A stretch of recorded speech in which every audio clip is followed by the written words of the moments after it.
I had heard about this Caitlin Clark, and I was like watching videos of her just like having like 40 points, like averaging a million in high school.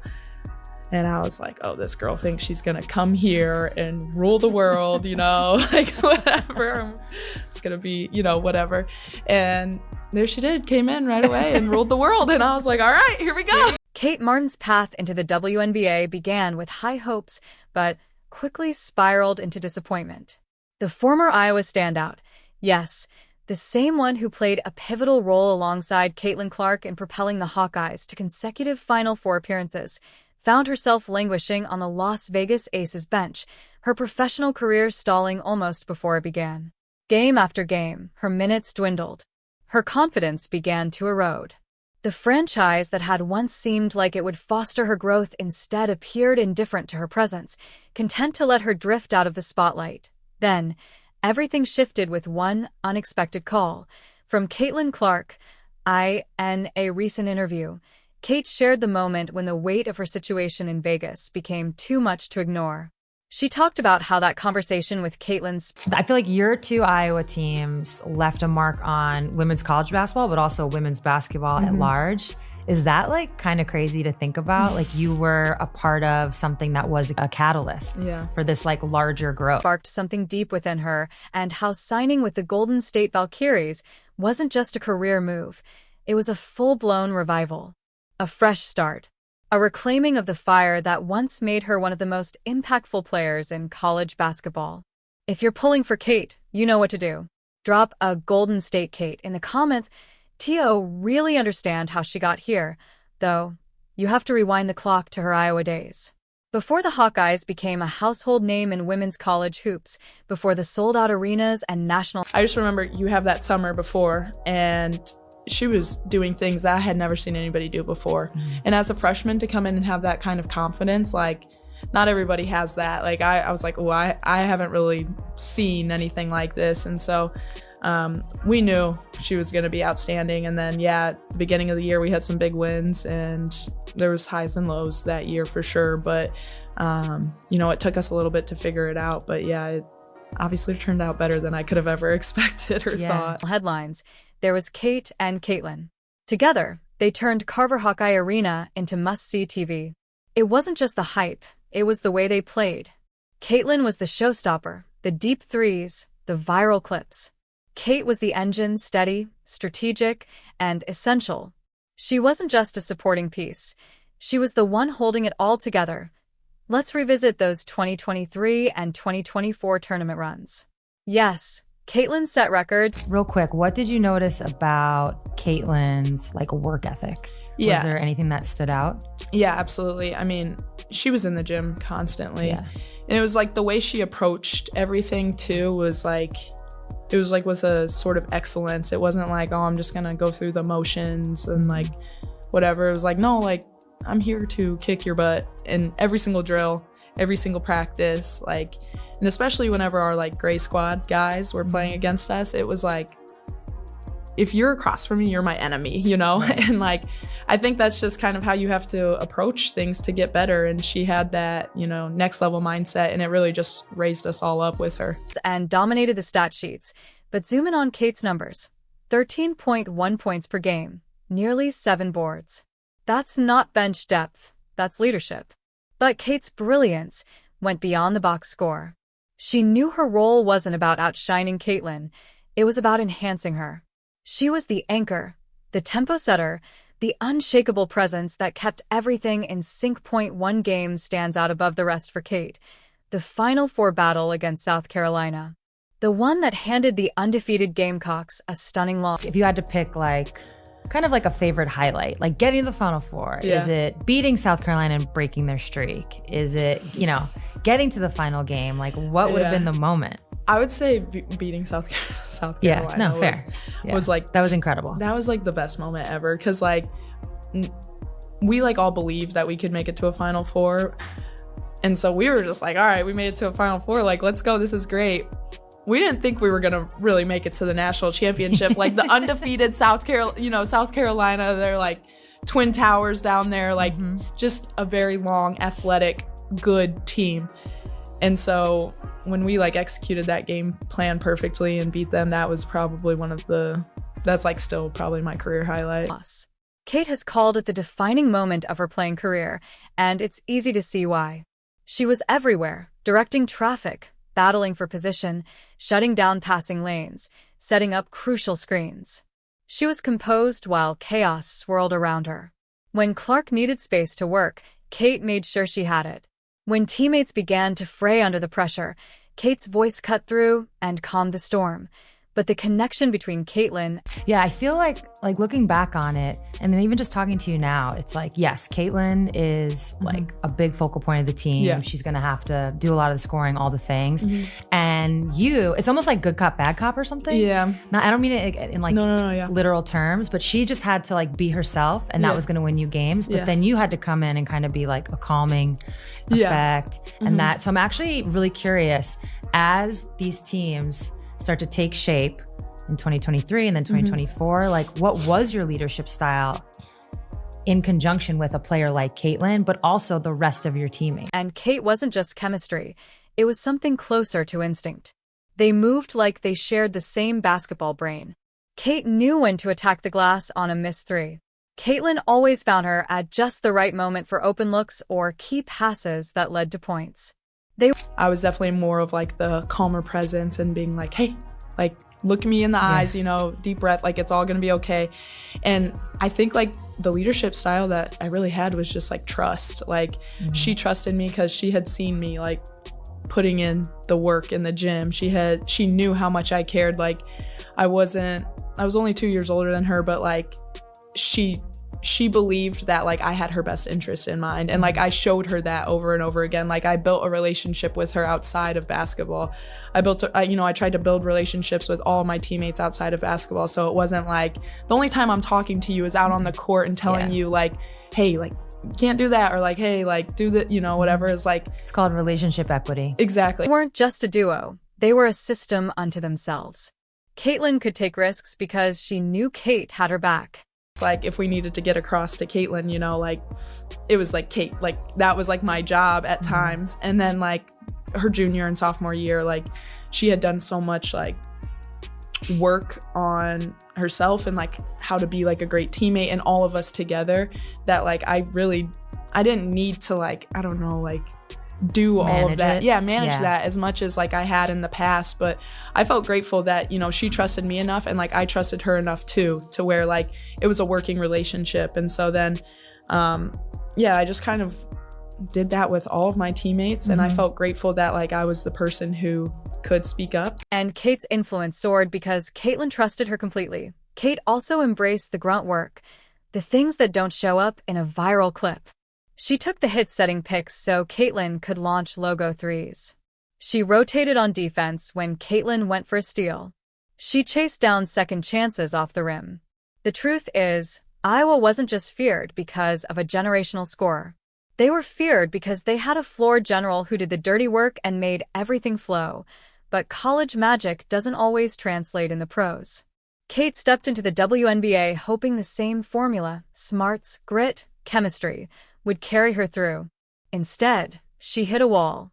Drafted by the Aces, she found herself caught in a crowded rotation filled with championship-caliber veterans. Early on, in May, things looked promising, around 20 minutes a game.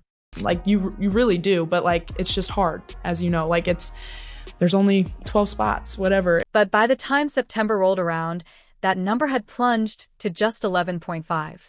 Her stats followed. 2.6 points, 1.6 rebounds. The issue wasn't her ability, it was the absence of real chances.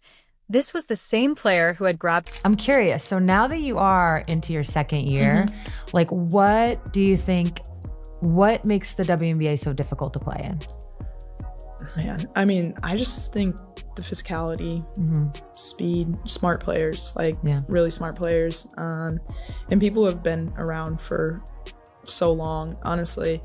I mean, I'm just thinking back to like New York. They're massive.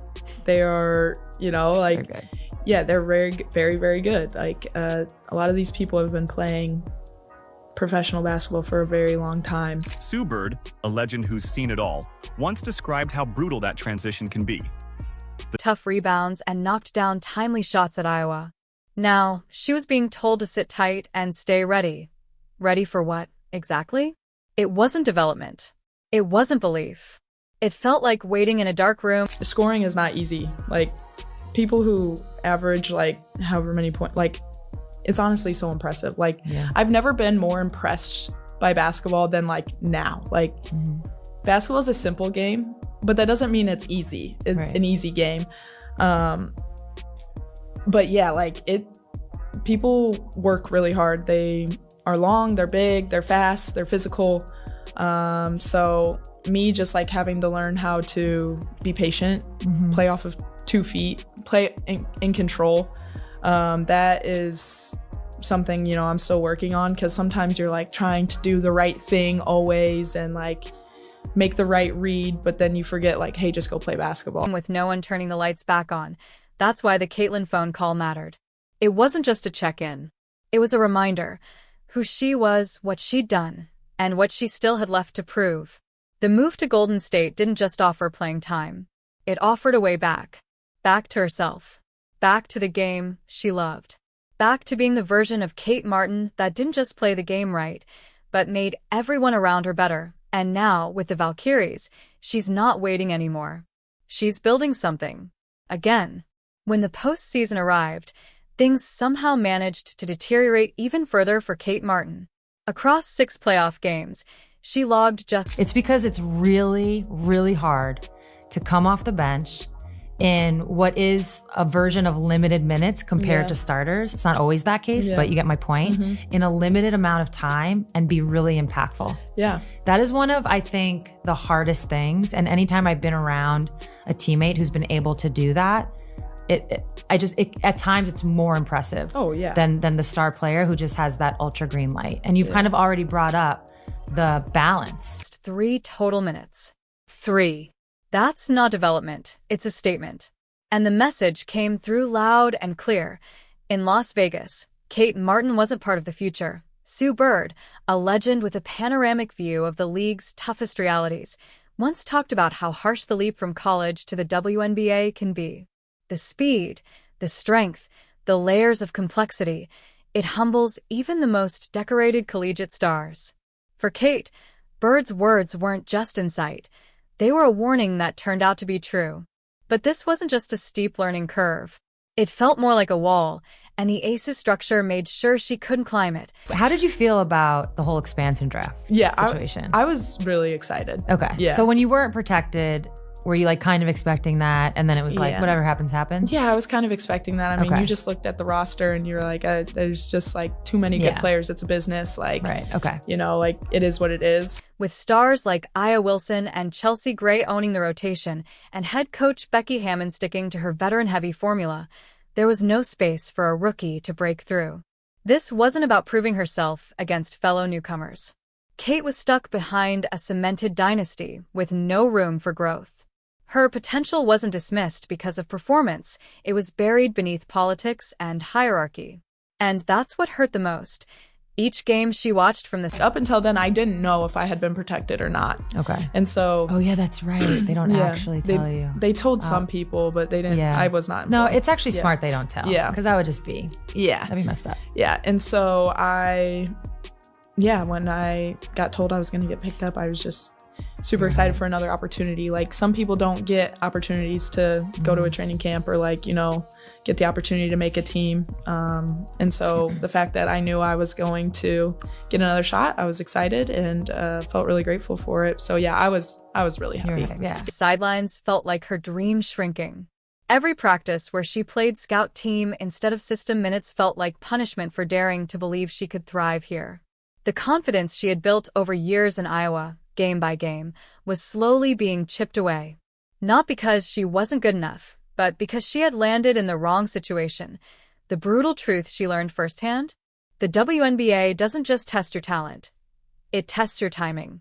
You can have all the skill in the world, but if you're in the wrong system, with a coach who doesn't see you, your future can vanish before it begins. Talent can't shine if it's buried. And in Vegas, Deep in the shadows of a title machine, Kate wasn't being coached. She was being overlooked. That's when everything... Now you're in the Bay. It's a new franchise. Season tickets were sold out immediately. I've heard home games are insane. They are. The owners have come out. They said a chip within the first 5 years. So the expectations are high. But like you said, it was an opportunity to make a team, and you did. So what has that excitement of a new franchise been like? Changed. With one phone called at her lowest, unsure if she even belonged in the league, Kate turned to the one person who always saw her, Caitlin Clark. It wasn't just a vent session. It was a lifeline. Caitlin, who was facing her own fierce welcome to the pros in Indiana, feeling the grind of the physicality, the pace, and the weight of an entire league's expectations, immediately recognized the real issue. After hearing what Kate was going through, Caitlin didn't sugarcoat it. She cut through the noise with a truth that nobody else had said. Asterisk, you're not the problem. They are. Asterisk that stopped Kate in her tracks. Caitlin reminded her of what they had created together in Iowa, something built on respect, trust, and shared basketball. And it's been awesome. It's got to be insane. Yeah, it's been awesome. Like, the fans really are so loud. Yeah. Yeah, it has been awesome in Chase Center. And they've been sticking with it the whole game. Like, when we were losing to LA the first game, they stayed the entire time and they cheered us on from the first minute to the last minute. And so that means a lot as a team. Yeah. Like, seeing your fans stay and cheer for you. They were invested. It was just really cool. And like, you see people in the Bay Area just wearing Valkyries gear all the time. Stinks. She told Kate that sometimes it's not about working harder in a broken situation. It's about walking away and finding somewhere that sees what you bring. That call reframed everything. Leaving Las Vegas wasn't giving up. It was choosing herself. Sue Bird once said that every player needs to find their system, not just a spot on a team, but a real fit. That was the light switch moment. When the Golden State Valkyries picked Kate in the expansion draft, it didn't feel like a backup plan. It felt like a rescue. Vegas saw her as expendable. Golden State saw her as essential. The Valkyries knew who they were getting. Someone who didn't just fill a stat sheet, but someone who set a tone. A voice. A glue player. A builder. A culture setter. Before she ever took a shot, she was already helping shape the team's identity. I'm really excited. It just feels really cool to be part of that history, a part of something so new. And we obviously know it's going to be like a huge learning year for us, but I'm grateful to do it with all of the girls on this roster. Part of the foundation, her mission now is to be the heartbeat of the team culture. She brings the same qualities that once made Iowa click: grit, calm under pressure, and selfless execution. She's not here to chase headlines. She's here to make the right plays. Crash the glass. Defend with intent. Move the ball. Knock down open shots. She's focused on the little things that build trust, possession by possession, hustle play by hustle play, box out by box out. This is her message to the league. She belongs here, and now, for the first time, she has the minutes and the system to show it. Sue Bird once said that finding the right fit is everything. That wisdom is playing out in real time. Golden State is offering Kate what Vegas... People's focus is just like here with us and like whatever happened. But yeah, I mean, I think in ways people can be like, oh, like, man, I didn't get protected. Like, as like an athlete, you know, it's kind of hard not to be like, oh, they didn't want motivation. Me, you know, like, or like kind of feels like a failure in some type of way, or like rejection maybe is a better word. But everybody's like energy, everybody's excitement to get better and to learn and to build each other up has been phenomenal. Never could.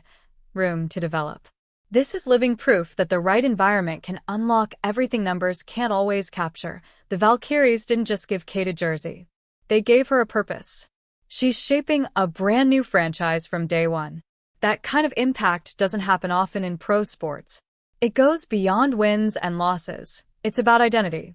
An identity rooted in hard work, connection, and trust. Kate's decision to leave wasn't surrender. It was a power move. A realization that staying loyal to a broken setup can cost you everything. Every athlete faces that crossroads, the moment when they realize they've outgrown their surroundings. For Kate, walking away from the Aces wasn't defeat. It was her breakthrough.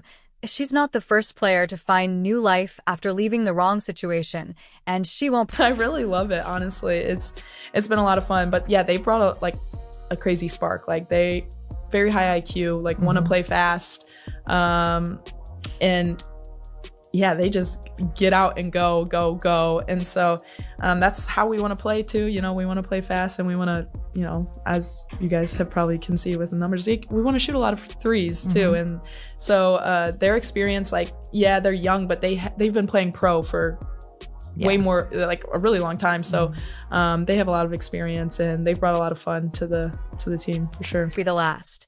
But her arc feels different because we've seen the whole journey. From Iowa's highs, to Vegas' low ceilings, to this fresh chapter in Golden State. Kate's story was always defined by resilience. And now, it's being rewritten as redemption. The Valkyries are betting on her to help shape who they become. Caitlin Clark reminded her she was worth betting on. And Kate Martin? She's proving that sometimes the strongest move isn't waiting for someone to hand you a shot. It's creating one on your OW and SO. Next time you see her rocking that Valkyries jersey, remember what it took to get here. The late nights with no playing time. The doubts. The call that changed everything. This isn't just a return. It's a masterclass in knowing you're valued, and if you're rooting for her, you already know what to do. Type Golden State Kate in the comments to show her that the ones who bet on themselves always find a way through. Like the video. Subscribe. Hit that bell so you don't miss what's next. Tap the screen for more, and we'll see you in the next one.